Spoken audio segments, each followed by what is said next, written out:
1914, World War I is ignited by the assassination of Archduke Franz Ferdinand of Austria. A conflict begins between two alliances. On one side, Britain and France. On the other, Germany and her allies. Part of this war was fought in the media, using lies as a weapon to win the hearts and minds of the public. One of these lies was a rumor that the Germans were using human corpses to make soap.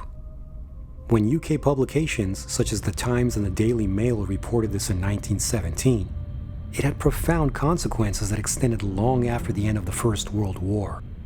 The rumor not only played a part in the development of World War II, it was also likely one of the reasons why reports of the Holocaust were initially ignored. But where did this rumor that Germans were using human corpses to make soap come from? One man considered responsible is British Brigadier General John Charteris. He initially claimed to have invented the rumor by taking the caption from a photo of dead horses and placing it under a photo of dead German soldiers.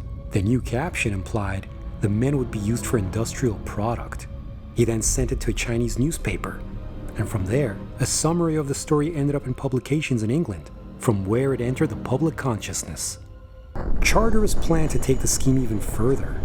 He wanted to plant a forged diary with accounts of corpse factories on the body of a dead German soldier in the hope that a British journalist would discover the document and then publicize it.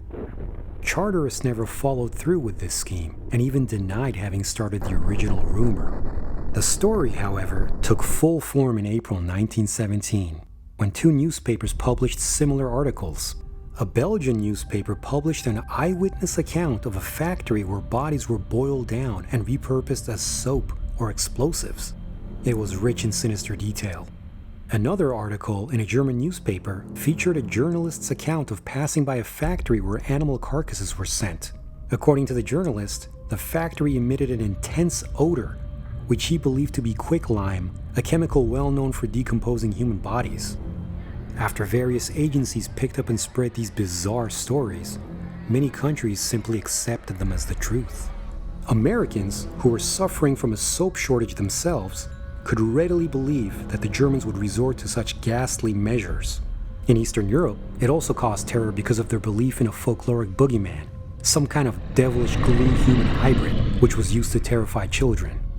Britain claimed to have gone to war mainly to defend Belgium and the rights of small nations, so the British government was keen to spread any propaganda which helped push their narrative to win international sympathy. Some historians argue that the demonization of Germans during World War I, based on the corpse factory story, hardened public opinion against them and resulted in the Treaty of Versailles, a treaty which imposed harsh terms on the defeated nation, leaving them humiliated and paving the way for the rise of Hitler and World War II. Holocaust deniers have used the German corpse factory myth as a means to further their sinister beliefs. At the time of the Second World War, people initially dismissed stories of German extermination camps because it sounded like a rerun of the corpse factory rumor from World War I. People often assume that fake news developed with the rise of social media. However, the tactics of spreading rumors and disinformation have been used throughout history. The German corpse factory myth, spread by a burgeoning mass media and accepted by an unquestioning public, developed a destructive life of its own.